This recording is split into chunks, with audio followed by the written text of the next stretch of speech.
The moment Amelia Godric stepped into Fairfax House, she felt a strange heaviness in her chest. The chandeliers glowed above the crowded ballroom, music swept through the air, and laughter rolled across the polished floor. The spring ball was meant to be a night of beauty and joy for London society. But for Amelia, something felt wrong, even before she knew why. She stood near the refreshment table, touching the lace on her pale blue gown without thinking. At 22, Amelia carried a gentle beauty, the kind that revealed itself slowly. Her soft brown hair framed her face in a simple yet elegant style, and her quiet smile usually comforted anyone who spoke with her. Tonight, though, she struggled to smile at all. Lady Harrington, sharp-eyed and observant as always, approached her with curiosity. She placed a gloved hand on Amelia's arm and studied her closely. "You look troubled, my dear," Lady Harrington said. "A bride-to-be should be full of joy." Amelia forced a small smile. "I am only overwhelmed by the crowd, I think." Lady Harrington leaned closer. "You had better adjust quickly. As the future Countess Fairfax, you will host evenings far grander than this." The reminder felt heavy. Her engagement to Edmund Fairfax was an arrangement made long ago by their families. He would gain her father's respected connections. She would gain his title. It was never meant to be a marriage of love. She had learned to accept that. But tonight, a strange unease sat in her stomach, and Lady Harrington's next words deepened it. "I haven't seen your fiancé in some time," the older woman said. "Nor Miss Ashworth." Amelia's heart gave a small, painful twist. Her friend, Viola Ashworth, her closest companion, beautiful, bright, and admired by everyone. Amelia had noticed Edmund watching Viola more often than was proper. She had told herself it meant nothing. "Perhaps they stepped out for air," Amelia said, though even she wasn't convinced. Lady Harrington sighed in a way that made Amelia feel exposed. "My dear, I've lived a long time, and no man should look at his betrothed's friend the way Edmund looks at Miss Ashworth." The words stung. Before Amelia could respond, Lady Harrington drifted away, leaving her alone with a growing fear. She needed to find Edmund. She needed to see Viola. She walked through the ballroom, keeping her expression calm even as her pulse began to race. She checked the card room. No sign of them. The terrace was empty. The hallways were quiet. Then she noticed the library door standing slightly open, a thin line of golden light spilling into the hall. As she approached, she heard voices inside, voices she knew well. Viola's voice trembled. "Edmund, this cannot continue." "It isn't right." Edmund answered in a low, dismissive tone. "My engagement to Amelia is a business arrangement, nothing more." Amelia felt the world tilt under her feet. She pressed a hand against the wall, trying to steady herself. Viola spoke again, her voice breaking, "But she trusts us." "Love is for fools," Edmund said. "Titles and power matter. Amelia serves her purpose. You hold my heart." The words were knives. Amelia had never believed Edmund loved her, but to hear him speak of her as if she were nothing, nothing but a tool, burned deep into her chest. And Viola, who had been her friend since childhood, speaking with such longing in her voice, it shattered something inside Amelia. She should have fled. She should have saved herself the full pain of what she was about to see, but she couldn't stop herself. She pushed the door open.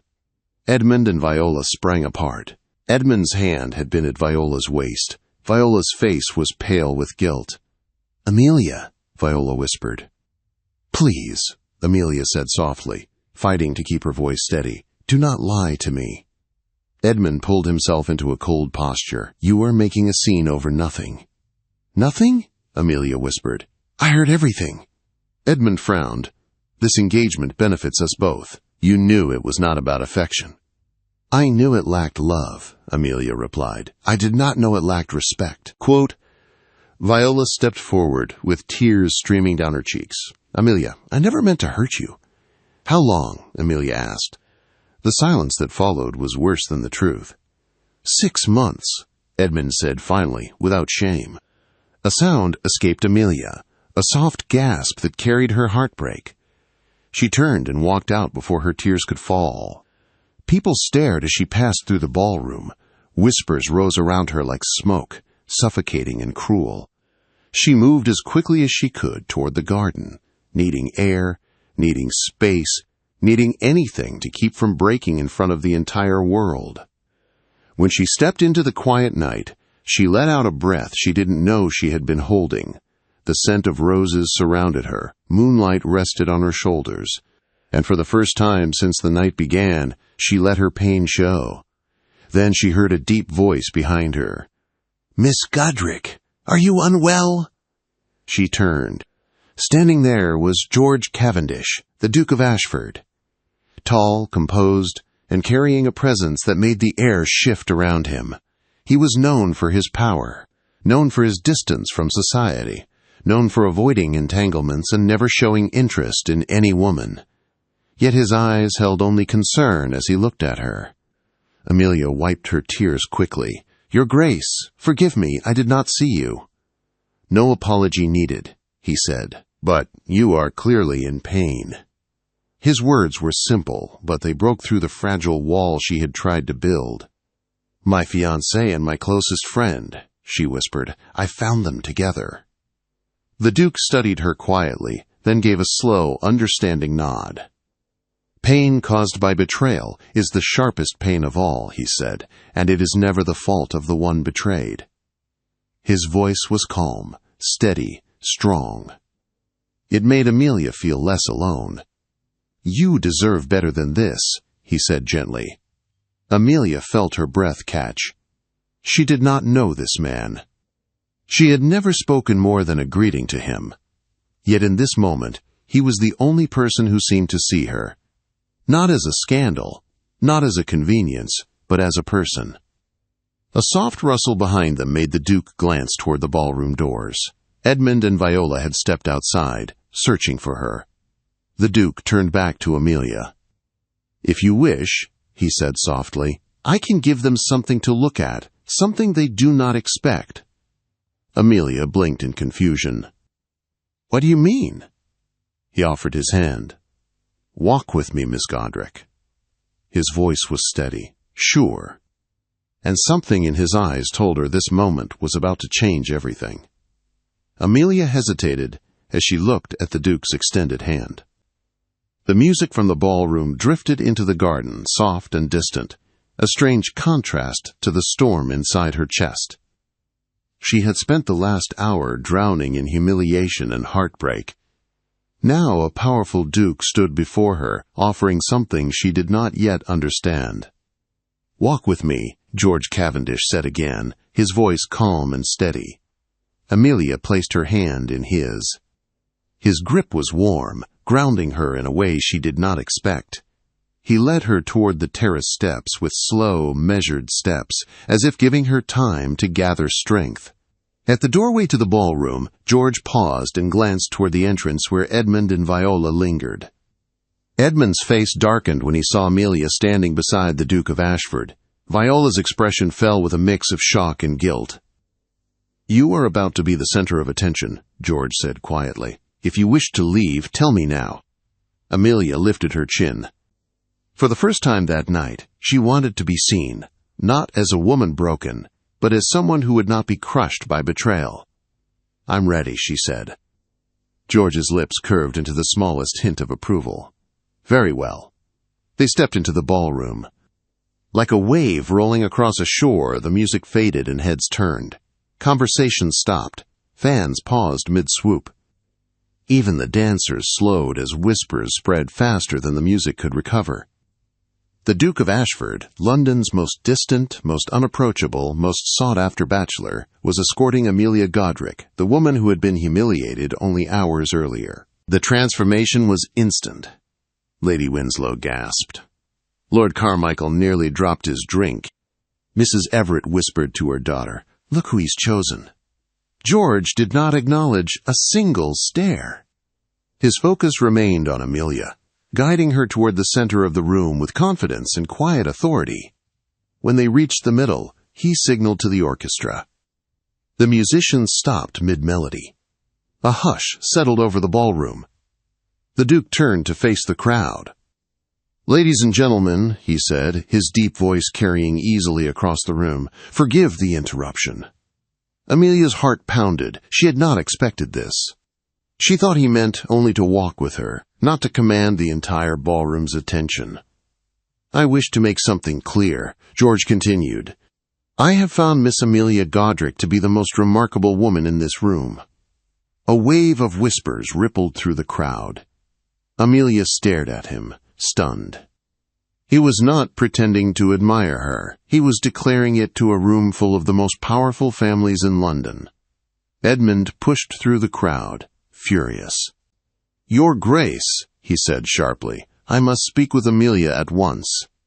George did not spare him a glance. "You may speak when she requests it," he said, his voice sharp as steel. Edmund froze. No one spoke to the Duke that way. George turned back to Amelia, and for a moment the entire world seemed to fall silent. "Miss Godric," he said, loud enough for all to hear, "would you grant me the honor of this dance?" Every eye fixed on her. She could feel Edmund's anger burning. She could see Viola's guilt written across her face.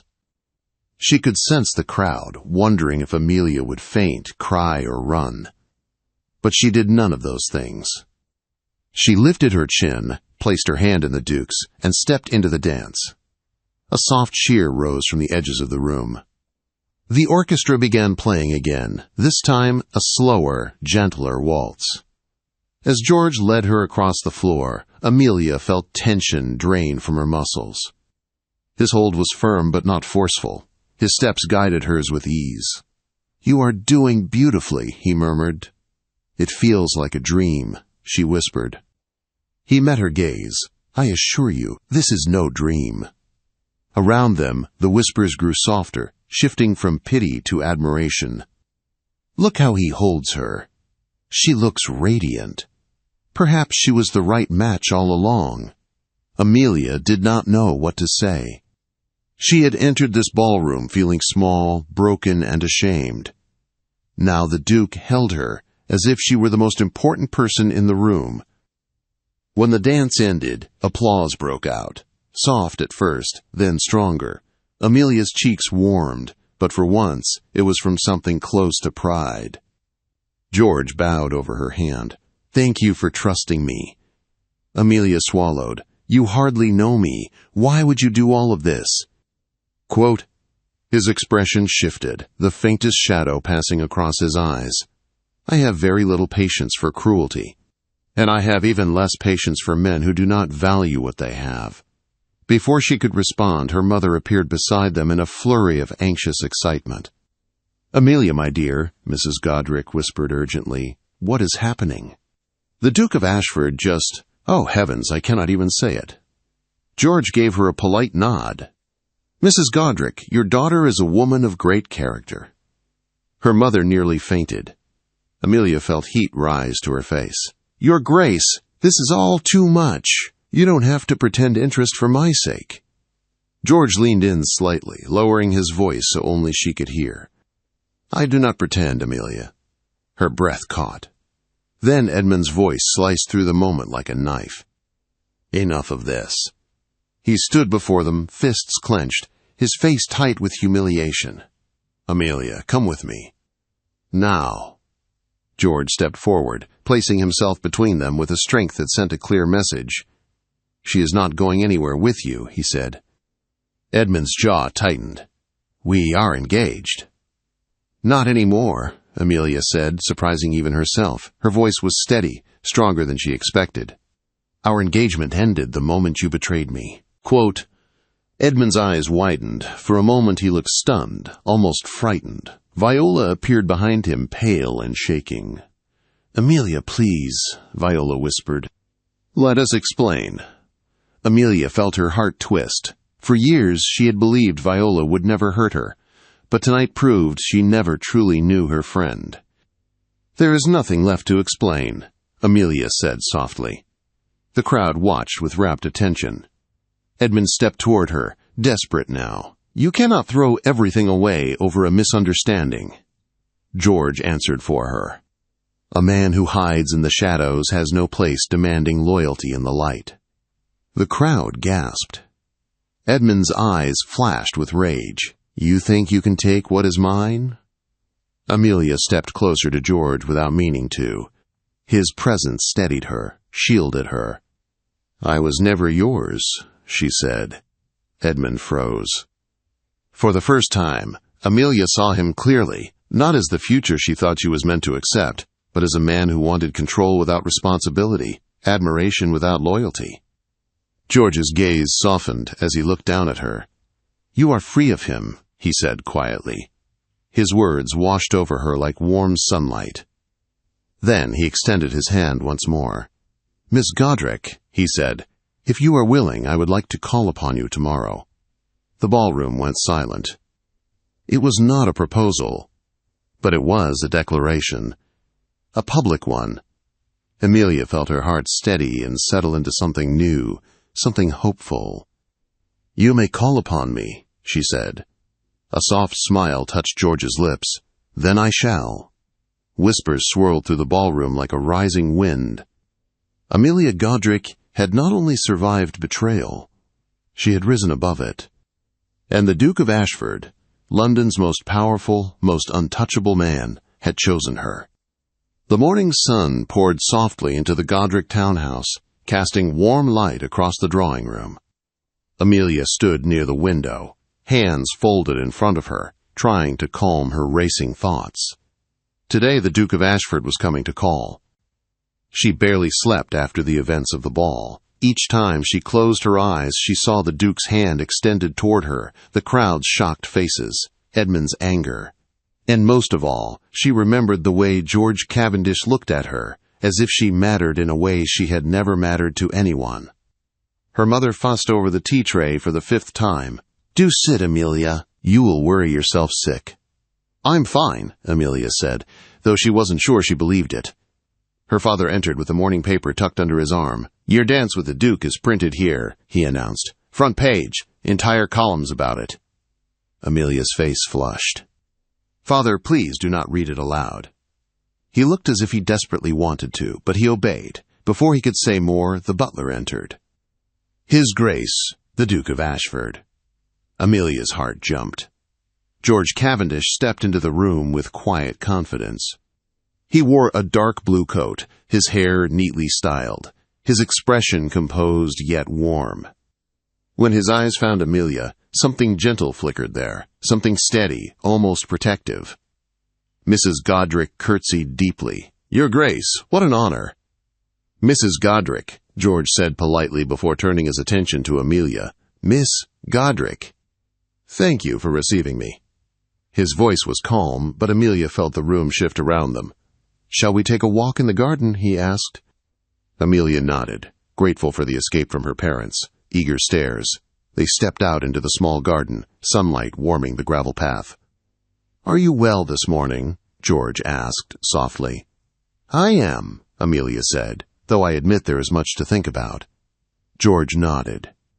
"Last night was intense. I did not plan to make such a public display, but when I saw you alone and in pain, I could not ignore it." Amelia looked up at him. "You hardly know me." "I hope to change that," he said. Her breath caught. He spoke with such simplicity, yet with meaning she felt deep inside her. They reached a stone bench beneath a blooming rose bush. George waited for her to sit, then took a seat beside her, leaving a respectful space yet close enough that his presence felt reassuring. "Amelia," he said slowly, "I want to be honest with you. I did not intervene last night only to shield you from embarrassment." She turned toward him, her heart thudding gently. "There is something else," George continued, "something I saw in you that I did not expect." Amelia swallowed. "What do you mean?" "You carry yourself with quiet strength," he said, "even while hurt, even while humiliated. Most would have run from that ballroom. You held your head high." Amelia looked down at her hands. "I felt like I was breaking." "That is not weakness," George said. "It is bravery." Her chest tightened in a way that felt warm and dizzying. No one had ever spoken to her this way, not with such truth, not with such depth. George continued, "I would like to court you properly, not pretend interest for society, not a favor, not a gesture, a true courtship." Amelia's breath caught. The word struck her like a soft blow. A true courtship. From the Duke of Ashford. "Your Grace," she whispered, "you hardly know me." He smiled gently. "That is what courtship is for." She felt her world shift again, this time not from pain, but from unexpected hope. Before she could answer, the garden gate clicked. Viola Ashworth stepped inside. Amelia stiffened. Viola paused when she saw them. Her eyes were red, her hands trembling. "Amelia," she said quietly, "may I speak with you?" George stood politely. "I will give you privacy. I will wait near the ivy wall." He walked a short distance away, far enough not to hear but close enough to protect her if needed. Viola approached slowly, stopping a few feet from Amelia. "You look well," Viola said softly. "Better than I deserve to hope." Amelia kept her expression steady. "Viola, why are you here?" Viola wrung her hands. "I came to apologize again. I know you may never forgive me, but I cannot live with myself without saying this to you." Tears gathered in her eyes. "Edmund is not the man I believed he was," she said. "He used me, he used you, he used anyone who gave him advantage, and when I thought he cared for me, he turned cold. I see now that I was foolish." Amelia's heart squeezed with a mix of pity and pain. Viola continued, "He is furious that you have the Duke's attention. He has spent the morning trying to find something to use against him." Amelia's eyes widened. "What do you mean?" "I mean Edmund is searching for a way to hurt him," Viola said, "and to hurt you by extension." Amelia felt a chill. "Why would he do that?" "Because he hates losing," Viola whispered, "and losing you to a duke wounds his pride in ways he cannot bear." Amelia closed her eyes for a moment. Edmund's cruelty no longer surprised her, but the idea of him attacking George, who had protected her, filled her with fear. "Thank you for telling me," Amelia said quietly. Viola sniffed and nodded. "I know I no longer deserve your friendship, but I hope one day you may see who I used to be." Amelia did not promise forgiveness, but she did not turn away. Viola slowly walked back out of the garden. When she was gone, George returned to Amelia's side, reading her expression instantly. "What did she say?" he asked. Amelia explained everything. George listened without interruption, his jaw tightening slightly. "I suspected Edmund might try something foolish," he said. "He is a man of arrogance, not intelligence." Amelia looked at him with worry. "You cannot let him harm you." George reached out and gently took her hand. His touch was warm and steady. "He will not harm me," he said, "and he will never harm you again." His words were not boastful. They were a promise. And Amelia felt a calm settle over her. "Now," he continued softly, "before we are interrupted again, I must ask you something important." Amelia looked up at him. George shifted closer, his voice lowering with quiet sincerity. "Will you allow me to court you officially?" he asked, "with the intention that, if affection continues to grow between us, I may someday ask for your hand?"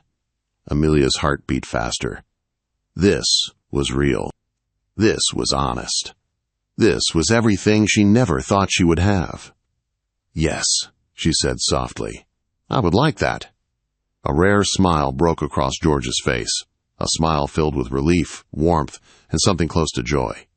"Then I am honored," he said. Before Amelia could speak again, noise erupted from the front of the house, raised voices, her father calling for someone, the butler rushing through the hall. George's eyes sharpened. "Stay here!" But Amelia stood with him. "No, if this concerns Edmund, I will not hide." They walked back inside together. In the foyer, Edmund stood wild-eyed, disheveled and furious. Two footmen held him back. "You think you've won?" Edmund shouted at Amelia. "You think he will marry a woman cast aside? You are nothing without me." George stepped forward with a cold calm that chilled the air. "Release him." The footmen stepped back. Edmund straightened his coat, trying to regain dignity. "You cannot take what is mine." George stepped in front of Amelia, his voice low and firm. "Amelia was never yours. Leave this house immediately." Edmund laughed bitterly. "Or what? You'll challenge me? You'll fight me?" George held Edmund's gaze with steady, terrifying calm. "No, I will ruin you, and unlike you, I have the power to do it." Silence filled the foyer. Edmund paled. George continued.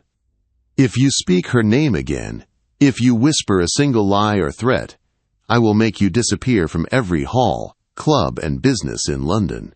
You will be a ghost in a world that no longer sees you." Edmund's breath shook. "Now leave," George said. Edmund faltered, then stormed out the door. When the house fell quiet again, George turned to Amelia, worry in his eyes. "Are you hurt?"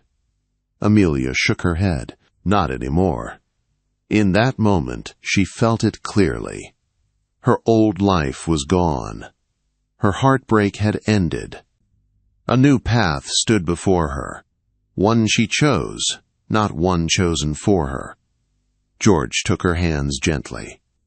"Amelia, may I call on you again tomorrow?" She smiled, truly smiled for the first time in days. "Yes, George, you may." And as he bowed over her hand, she felt the first true warmth of hope settle deep inside her heart.